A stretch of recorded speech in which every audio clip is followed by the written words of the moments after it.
Hey everyone, Ariel Adams here with aBlogtoWatch. Please subscribe to our videos on YouTube and like this video if you find it useful. Don't forget to hit the bell icon to be updated about our next video. This is a review of a very special exotic watch. This is the Dietrich Perception. This is a very rare timepiece. There's very few of them that exist. And this watch is interesting because it attempts to play with the perception of how time is expressed. This is the most high-end watch to date that Emmanuel Dietrich has designed, and it's got a lot of interesting features to it. I think one of the things that is most compelling about this watch is if you look on newer watches such as the DD1 as well as the OT, this is essentially the similar case. It's a little bit larger and it's a little bit different in its design, but you can see how the strap fits in through the back there, so it's a one-piece strap, and of course this sort of organic hexagonal shaped case. So what's going on with the perception? What do we have here? Well, there's a few things to point out. So the first thing that most people see is the way that the seconds are indicated. So this non-linear line here that looks like it's a banana or a smiley face. I'm gonna go with smiley face there. And the idea is that thanks to some special gearing, the seconds hand moves along this line in a non-linear way of time. So what Dietrich was trying to do was, again, express time as not a circular function, but as sort of this, I guess you could say, this oblong, sort of interesting style way of reading the time. And again, that's just the seconds. And then you have reading the time itself. And the way that's done is over here.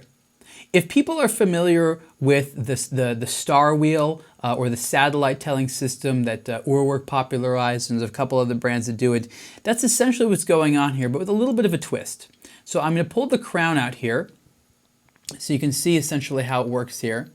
And if you look right here, we have the number 13 along a minute scale. And so as I turn it, it goes away, and there's 14.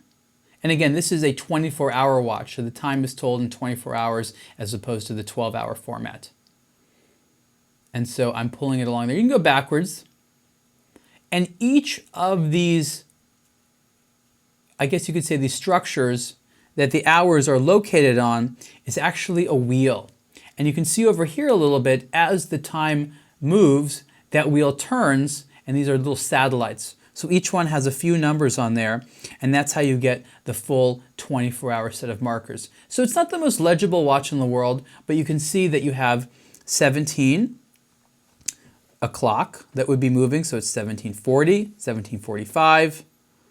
Here we go, 18 or 6 o'clock, 6:10, 6:20, 6:30, and so forth. So you have here is a watch that combines this what they call wandering hours, or a satellite system to tell the time, with this very, well, I guess it stopped because the movement was stopped because I pulled out the crown, but this very original way of indicating the seconds. And these types of systems are not new. It's been done in other types of applications. I don't know that I've seen it on watches before, but this sort of interesting gearing system where you have the time or some type of metric indicated that way. So let's put it on the wrist. We'll talk more about this watch's size and other characteristics in the written review. This was just to sort of show you how the watch works, because if you don't see it in operation, it can be a little bit abstract to understand what's going on here. So this is the Dietrich Perception on the wrist. It is a large watch. It's the largest watch that they produced, but again, it's also the most original watch, and it's an automatic movement with a base on top of it. I'm sorry, there's an automatic movement base with a module on top of it, and that's where you get these special complications. The design is what's called biomorphic. Emmanuel Dietrich is very fascinated with taking sort of the natural curves of biological organisms and combining it with industrial design. And this is sort of a major manifestation of it. The Perception came out, I believe, after the OT, which stood for organic time. And so this is actually this has been around for a few years, but very few people have ever seen these, and even fewer have seen them in operation. This is not an inexpensive timepiece. Price for the Dietrich Perception is 25,000 Swiss francs. And each one is made on order. According to the website, it takes 7 months to get one if you order it. Definitely a cool watch, exclusively for the collector. And you can see more about this and other Dietrich watches on aBlogtoWatch. Thanks.